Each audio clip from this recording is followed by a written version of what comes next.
Agora sim, se você pode abrir a Bíblia em Apocalipse capítulo 3, nós temos uma breve reflexão bíblica. Nós precisamos da leitura do texto antes que a gente adentre nas nossas considerações, tá bom? É Apocalipse capítulo 3, a partir do verso 14 até o verso 22, fala assim: ao anjo da igreja que está em Laodiceia, escreva: estas coisas diz o Amém, a testemunha fiel e verdadeira, o princípio da criação de Deus. Conheço as tuas obras, que nem és frio nem quente. Quem dera fosses frio ou quente, assim, porque você é morno, ou seja, não é frio nem quente, estou a ponto de vomitar você da minha boca. Porque diz: estou rico, abastado, não preciso de coisa alguma. Você não sabe que você é infeliz, sim, miserável, pobre, cego e nu.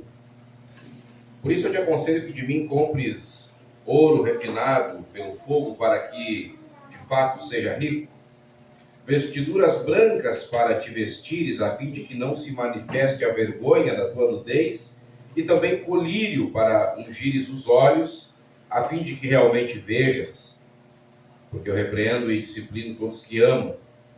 Então sê, pois, zeloso e arrepende-te, porque eu estou à porta e bato, e se alguém ouvir a minha voz e abrir a porta, eu entrarei em sua casa e nós cearemos juntos, e ao que vencer, dar-lhe-ei sentar-se comigo no meu trono, assim como eu também venci e me sentei com o meu Pai no seu trono.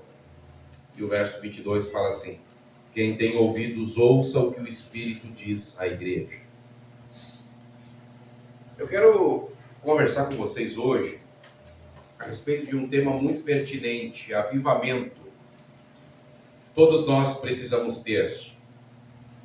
É um tema fundamental da igreja hoje, e com base naquilo que esse texto nos traz, eu quero propor que o avivamento seja a necessidade mais urgente da igreja hoje. Por quê? Porque quando nós vamos para o Apocalipse, nós temos 7 cartas a 7 igrejas. Cada igreja, Geraldo, representa e tipifica um período da igreja cristã na história. E quando nós chegamos à última carta, que é escrita à igreja de Laodiceia, nós estamos inseridos, e nós é que somos tipificados na carta à igreja de Laodiceia. Então, dentro dessa minha palavra introdutória, eu quero outra vez dizer que a nossa maior necessidade aqui não são de bancos novos, não está enganado. Muito obrigado. A nossa principal necessidade aqui, quem sabe, não é de uma reforma geral da igreja, embora isso seja muito positivo e importante. A nossa principal necessidade, quem sabe aqui, não é de um projetor novo, de um sistema de som novo, não. Isso é importante, mas não é o principal. A fundamental coisa que a igreja precisa experimentar, e eu não estou aqui restrito a este terreno, a estas paredes, a esta casa, não é? De culto, mas eu falo da igreja de forma geral. A principal necessidade da igreja hoje é de um avivamento. E quando nós vamos para esse texto, e eu quero trazer aqui algumas informações relevantes que são trazidas a nós a partir dessa leitura, porque o texto, ele nos diz quem é a igreja, como é esta igreja. O texto também nos traz a informação de 3 tipos de pessoas, 3 tipos de pessoas são mencionadas no texto que nós acabamos de ler. E no final, o texto fala que Jesus está à porta batendo para entrar. E eu quero dizer a vocês que se Jesus entrar, o avivamento de fato acontecerá. Amém? Então, quem é Laodiceia? Como ela é apresentada a nós nesse texto? Eu quero dizer a vocês que esta igreja, a igreja de Laodiceia, na verdade, a cidade de Laodiceia, ela era conhecida por pelo menos 4 características fundamentais, que se destacavam de todas as demais características que esta cidade, aonde estava a igreja, não é, ela se destacava por algumas características, 4 delas. Primeiro, a cidade de Laodiceia, onde ficava a igreja de Laodiceia, era conhecida por ser o centro financeiro de sua época. O centro financeiro da Ásia era a cidade de Laodiceia, não é? E por que Laodiceia era o centro financeiro da época? Era um lugar onde mais circulava dinheiro, não é? Era a Nova York de seus dias, era a Dubai de seus dias. Por quê? Porque Laodiceia era tida como referência no comércio da lã. Então, aquilo que alavancava o comércio e, por conseguinte, alavancava as finanças da cidade de Laodiceia era o comércio de uma lã que não existia em nenhum outro lugar do mundo, a não ser lá. Então, eles tinham um produto único que fazia com que o mundo todo afluísse para esse lugar para adquirir tal mercadoria. Isso movimentava as finanças da cidade. Mas, para além disso, Laodiceia era conhecida como uma referência na área da ciência médica. Por quê? Porque em Laodiceia era produzido um colírio que era o colírio que poderia, à época, solucionar alguns problemas que supostamente não tinham mais como serem corrigidos. Não havia óculos, não é? Não havia todo o ferramental que se tem hoje, mas em Laodiceia, por conta da sua medicina avançada, era produzido nesse lugar um colírio muito potente que poderia corrigir alguns problemas oculares.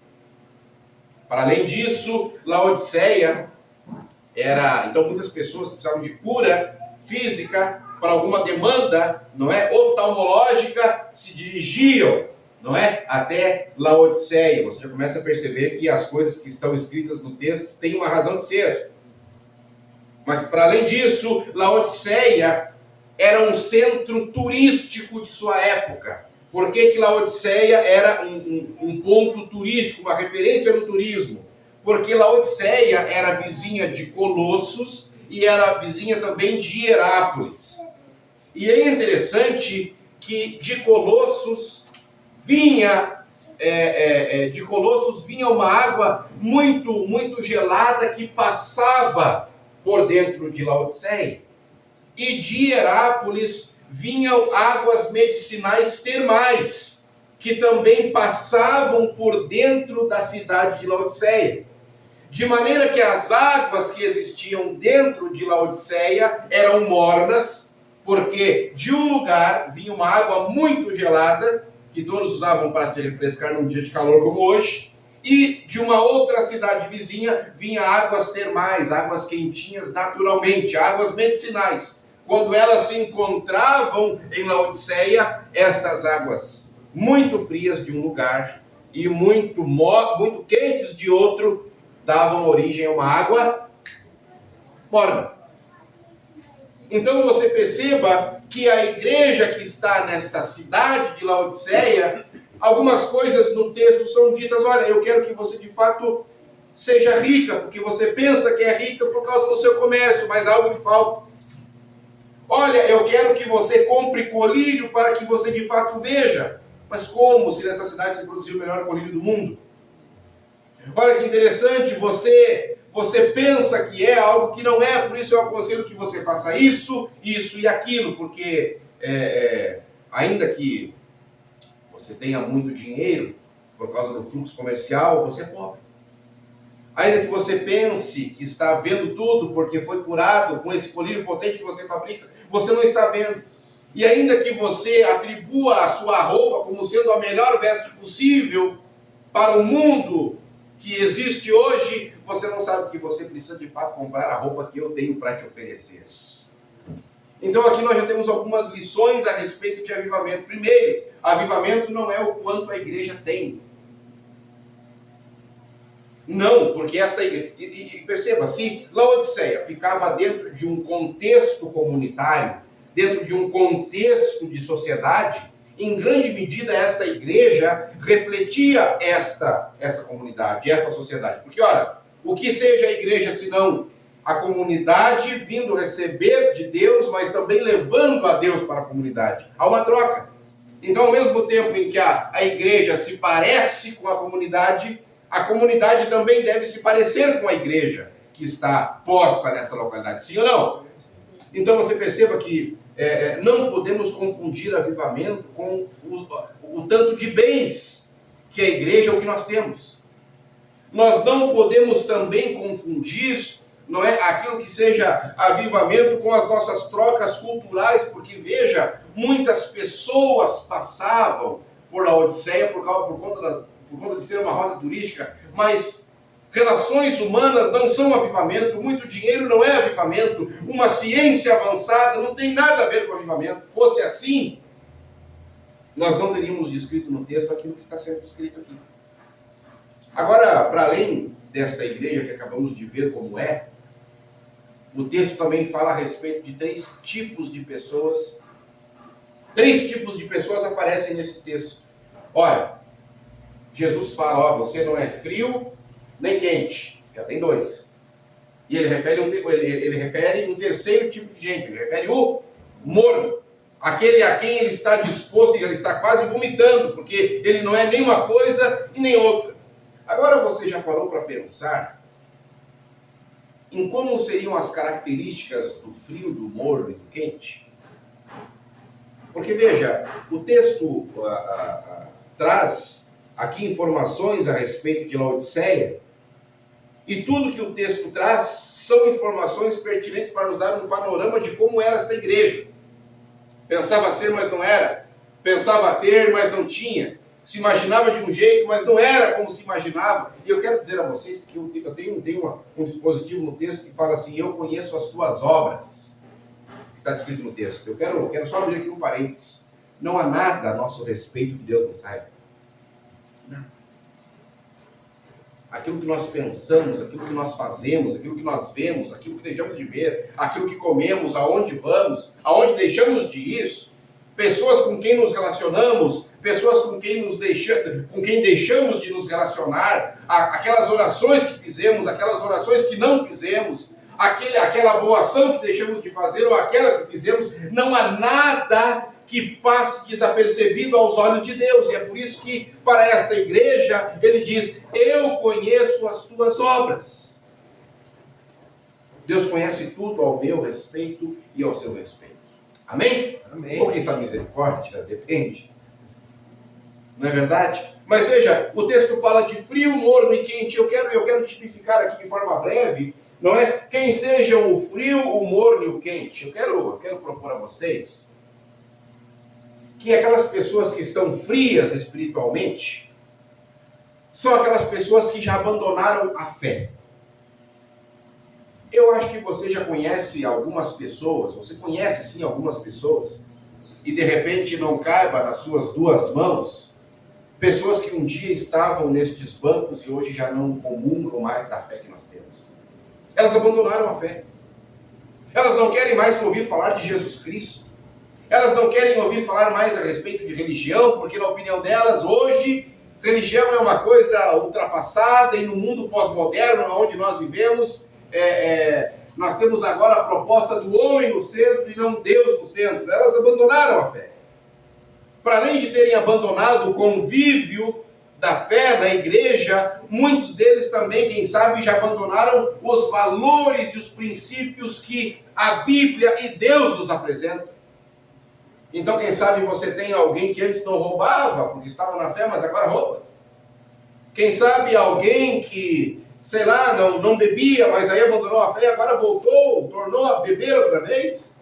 Quem sabe alguém que não jogava mais, veio do vício, abandonou o vício, esteve conosco, mas hoje foi embora para a bebida de volta, para as drogas outra vez, para o roubo outra vez. A pergunta é, você conhece alguém assim? Pois é, esfriou espiritualmente.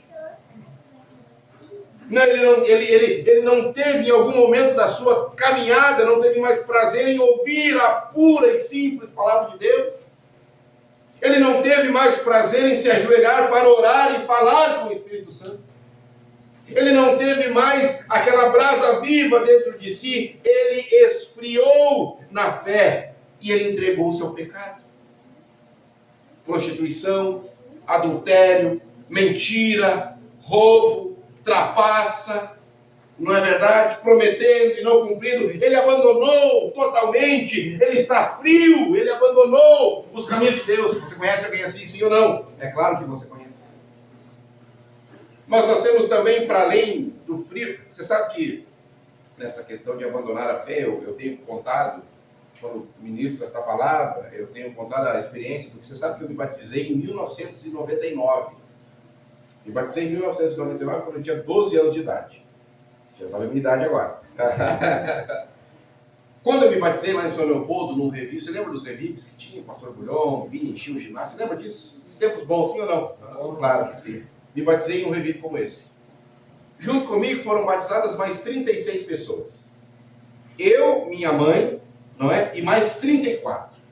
A minha mãe já descansa no Senhor, ela já morreu. Mas interessante notar, porque eu venho de Gravataí, né? Eu estou em Alvorada circunstancialmente por causa da família. Mas eu vim de Gravataí, conheci Jesus lá, o Evangelho lá. Então, dessas outras 34 pessoas que foram batizadas junto comigo e com minha mãe, sabe quantos estão no Evangelho hoje? Porque eu conheço a maioria, são do bairro onde eu morava. Sabe quantos estão? Nenhum. Todos abandonaram a caminhada cristã. E o mais interessante é o caminho, porque aí a gente acaba tendo uma relação, conhece da vizinhança, é amigo hoje nas redes sociais, as pessoas vão fazendo questão de postar algumas coisas, sabe? E aí é muito interessante notar os caminhos para onde uma pessoa que esfriou na fé, ela vai. Teve um outro dia que ele foi para as redes sociais para agradecer e para dizer que ele nunca tinha sido tão feliz na vida dele e que ele se encontrou agora verdadeiramente como nunca antes havia acontecido na sua vida, tudo porque ele aderiu ao candomblecismo, a religião afro. Não é preconceito, não estamos defendendo essa tese aqui, mas a cosmovisão cristã e a cosmovisão das religiões afro não convergem. E aqui para nós, como é que uma pessoa abandona Jesus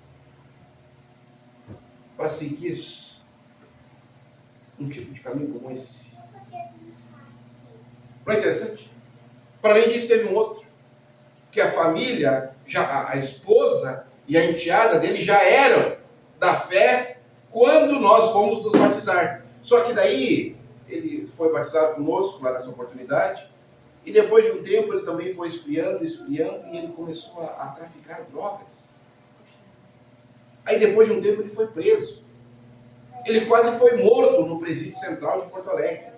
Só que agora ele está solto, sabe? Será que ele quer saber da palavra de Deus? Não, ele disse que isso aqui não serve mais para a vida dele. O tráfico serve. Para onde as pessoas estão indo quando esfriam na fé? Você conhece alguém na sua casa que foi embora? Você conhece. Você conhece alguém na sua vizinhança que foi embora? Você conhece, eu também. Nós conhecemos muitas pessoas que estão esfriando na fé, e pode ser que nós também estejamos começando a passar por esse processo, e é por isso, Edinho, que a maior necessidade da igreja hoje não é de um bom prédio, não é de um bom sistema de som, não é de um bom sistema para fazer uma live, não são de bancos estofados. A maior necessidade da igreja hoje é do fogo do Espírito Santo. Para trazer de volta aqueles que estão se perdendo, Ronei. Não se engane, nós não precisamos de uma boa conta bancária recheada, nós não precisamos de muita coisa, nós precisamos do Espírito de Deus, que Ele nos toque com brasa viva nos lábios e da palavra de Deus aberta diante de um mundo que já está maligno. Então muitos esfriaram, mas o texto também fala a respeito daqueles que são mornos. E eu quero trabalhar com vocês também aqui a ideia do que seja alguém que é morno na fé. Você sabe que eu me arrisco a dizer que aquele que está morno na fé não é aquele que foi embora, porque esse de fato já esfriou. Morno na fé, quem sabe, seja aquela pessoa que está aqui nesta casa ainda, mas de repente ele não tenha mais prazer em estar nas reuniões, por exemplo, porque esta igreja não está cheia. Será que não há mais 10 pessoas que sabem desta igreja, que poderiam estar aqui e aqui não estão? A pergunta é o porquê não estão? É porque elas não têm mais tanto prazer em ouvir alguém para ministrar algumas coisas, e elas não têm mais 40 minutos de seu tempo para sentar para ouvir Deus. As pessoas não querem mais ouvir Deus, então, mas sabe, elas não abandonam por completo a fé. Elas não vão de fato embora, porque, quem sabe, elas continuam aqui dentro ainda com os nomes do livro da igreja, mas elas vivem uma vida dupla, sabe? Nem muito lá fora, nem muito aqui dentro.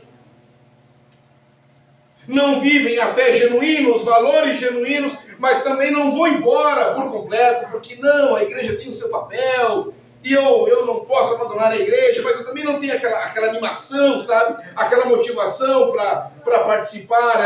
Ela vive, quem sabe, uma parte dos princípios, mas ela também faz algumas concessões com o pecado.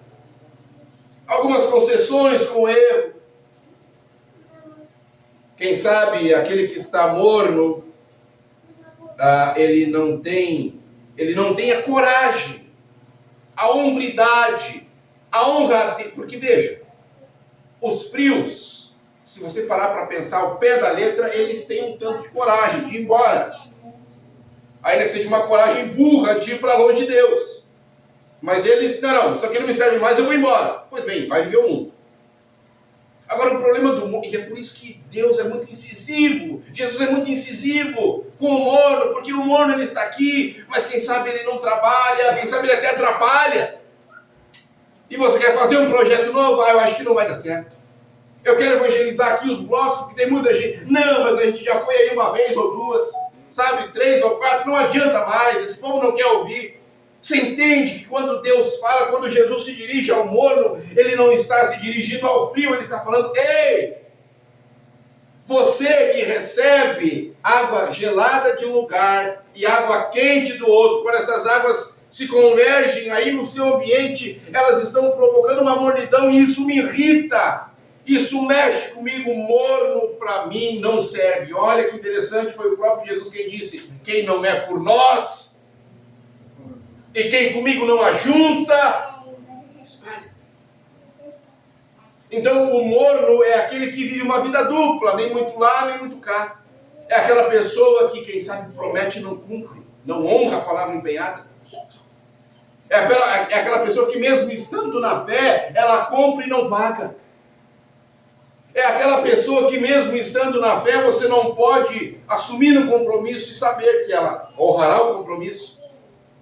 Quem sabe é aquela pessoa que, ao invés de confrontar o seu pecado, aquele pecado que ela sabe que ela comete há anos, e todos nós temos os nossos, não se engane, é assim, todos nós temos os nossos. Quem sabe é aquela pessoa que ela não confronta esse pecado, ela dá uma desculpa a Deus por esse pecado que ela vem cometendo. Estes são os mornos da igreja. A pergunta é, você conhece alguém assim? Mas quem é o quente? E aí nós vamos para o encerramento. Os quentes são aqueles que serão avivados. Amém? Amém? Os quentes serão aqueles que darão ao mundo a última mensagem que o mundo precisa ouvir. Os quentes são aqueles que não importa se está cheio ou vazio, eles estão pregando o evangelho. Os quentes são aqueles que não importa se mesmo dentro da casa há oposição, eles estão fazendo o que Deus pede. Os quentes são aqueles que continuam orando por os familiares que já foram embora. E você sabe que a gente tem um hábito, né? A gente costuma, às vezes, pensar assim, nossa, já orei tanto por fulano de tal e nada acontece. Agora eu vou deixar para Deus. Quando um crente diz que vai deixar alguma coisa para Deus e que ele não está mais motivado a interceder, essa pessoa está naufragando na fé. Você não entendeu nada do que seja oração. Pedir e dar-se-vos-á. Não fala o tempo em que será dado. Eu sei de histórias de esposas que oraram pelo marido durante 20 anos. E um dia o cabra se converte. Quem são os quentes? Eu tenho uma proposta. Porque é preciso sair da condição de morno. E os quentes irão ao mundo trazer os que já estão frios. Então eu quero propor a vocês que, para ser quente, porque veja, nós estamos falando aqui de avivamento. É o que a igreja mais necessita. E eu quero dizer, eu disse isso semana passada, porque eu usei a mesma mensagem. Eu quero dizer a vocês que, se nós participarmos ou não, se nós quisermos ou não, o Espírito Santo vai ser derramado da mesma forma. Então, Deus nos convida a participar do avivamento que ocorrerá, querendo nós ou não. Então, nós não podemos ficar de fora, e eu quero dizer a vocês que o avivamento está chegando. Pessoas que você não imaginava se converterão. Muitos que você também não imaginava irão embora. A igreja está sendo sacudida. Você já viu isso? A igreja está sendo sacudida de alto a baixo, de um extremo a outro. Muitos irão embora, mas muitos adentrarão por essas portas querendo Jesus. O avivamento vai acontecer. A pergunta é: você quer participar? Pois bem, a primeira coisa, o primeiro critério que se precisa atender, a primeira exigência, o primeiro pré-requisito que se tem que cumprir para participar e também ser um promotor do avivamento é buscar a Deus pelo que Ele é e não pelo que Ele pode dar. Ligue a televisão, igrejas cheias. O que se promete nessas reuniões? Você vai ser abençoado, você terá um carro novo, você será curado, você vai ter uma casa nova, você vai ter uma conta bancária mais recheada, ou seja, multidões indo na busca de um suposto Deus que está com as mãos cheias de bênção para dar a eles. Muitas pessoas indo em busca de Deus por causa daquilo que Deus pode dar. Mas a igreja de Laodiceia tinha tudo. Eles eram ricos, mas faltava algo a eles. Faltava o quê? O principal, o que era? Era Deus, era o Espírito Santo. É por isso que eu disse a vocês que o avivamento não é riqueza, não é ter, e nós não devemos ir a Deus por aquilo que Deus pode dar, e sim por aquilo que Ele é. É quem Deus é, não o que Ele pode dar. Mas se prepare, que se você buscar a Deus pelo que Ele é, tudo será diferente. Tudo será diferente. Um segundo pré-requisito é preciso estar aberto para receber o Espírito Santo. Sabe por quê? Porque, veja, Jesus, quando foi assunto ao céu, Ele disse: eu vos enviarei outro, igual a mim, semelhante a mim, o Espírito Santo virá. Foi o que Jesus disse. E no texto que nós lemos fala que alguém está na porta batendo. Na porta da igreja, que pensa que é, que pensa que tem, que pensa estar viva, que está enganada na sua avaliação. E é interessante que a Bíblia fala que Deus não vê como vê o homem. E é por isso que Deus vê uma realidade que a igreja não consegue ver. Mas aí, tem aqui um dispositivo no texto, há um versículo que fala que tem alguém que está na porta batendo. Quem é essa pessoa? Pois bem, é o Espírito Santo de Deus. É preciso estar aberto para ouvir e para receber o Espírito Santo. Número 3, é preciso ter uma vida robusta de oração. Número 4, é preciso abandonar pecados e práticas que Deus reprova. E eu quero aqui abrir um parênteses. O falso evangelho que está sendo pregado hoje por muitos pastores e muitos teólogos, beira acreditarmos que não há mais um conceito de pecado. Existe gente, eu quero dizer que há inclusive pastores da fé adventista que defendem que união homoafetiva não é pecado, que defendem que aborto não é pecado, sabe? Aí teve um aí outro dia que foi expulso. Ele não é mais pastor adventista por estar também endossando que a Bíblia deve ser atualizada, porque ela tem coisas na Bíblia que ela já não atende mais às nossas demandas da atualidade. O conceito de pecado hoje nós só podemos determinar, o novo evangelho, o pretenso evangelho que se prega hoje, é que você não pode mais dizer que algo é pecado se a sociedade entende que isso não é pecado. Porque se você disser que a Bíblia diz que algo é pecado, em a sociedade não entendendo que isso é pecado, você está pregando uma mensagem que desfavorece a pregação do evangelho. Olha que interessante, se você pega algo que Deus diz da palavra, que é pecado, e você leva para o mundo, mas o mundo não entende que isso é pecado.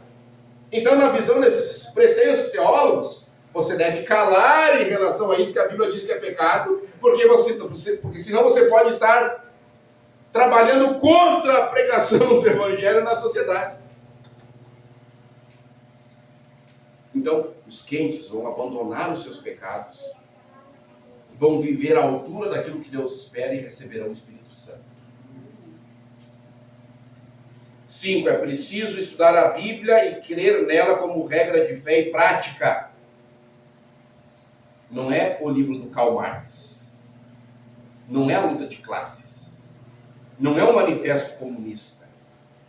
Não é o livro dos espíritos do Allan Kardec. Não é nenhum outro livro. É a Bíblia de Deus que orienta. Mas, para além de nos orientar, ela deve nos colocar numa posição de agirmos em direção ao que ela diz. Quem faz isso é crente. 6. É preciso haver conexão entre a nossa crença e aquilo que a gente faz. Não dá para ser crente Raimundo. Pé na igreja, outro. E para finalizarmos, irmos para casa. É preciso viver para o grande encontro que nos espera em breve. Jesus está voltando de fato. Amém. E não é como o pastor Ricardo Gondim disse, que Jesus volta, mas volta fora da história. O que é isso? Jesus voltar fora da história, porque de fato, ele diz assim, que de fato Jesus vai voltar. Mas a volta não será literal e física. De maneira que quando você lê a Bíblia e você lê que Jesus vai voltar, é porque essa volta é uma volta fora da história, ou seja, ela é fictícia. Então lá na cruz está a volta de Jesus. E aqui está a igreja crendo na volta de Jesus. Aí a igreja começa a amar mais as pessoas. Ela deu um passo em direção à volta de Jesus. A igreja começa a abraçar mais os homossexuais. Ela deu um passo a mais em direção a Jesus voltando fora da história, mas Jesus voltando para a igreja e para a sociedade. Essa é a pegada. Aí a igreja começa a alimentar mais os famintos e fazer mais obras sociais. A igreja está caminhando em direção à volta de Jesus. Só que à medida que a igreja caminha em direção à volta de Jesus e vai melhorando, a volta de Jesus vai se movimentando para mais à frente. E aí um dia, quando a igreja de fato estiver à altura daquilo que Deus espera que ela seja em sua palavra, o ideal de Deus, quando a igreja atingir o ideal de Deus, Jesus voltou. E isto seria a volta de Jesus. Pasmem que há pastores abandonando a nossa genuína fé para aderir ao liberalismo teológico. Eu te prometo, com base na autoridade dessa palavra, que não falhe. Quem for quente, quem for brasa viva, não muito distante dos nossos dias, verá Jesus. Da mesma forma como ele subiu em carne e osso. Prepare-se para esse grande encontro. Não se permita esfriar na fé. Continue orando pelos que foram embora. Vamos continuar trabalhando pelo reino de Deus, porque fé sem obras é morta.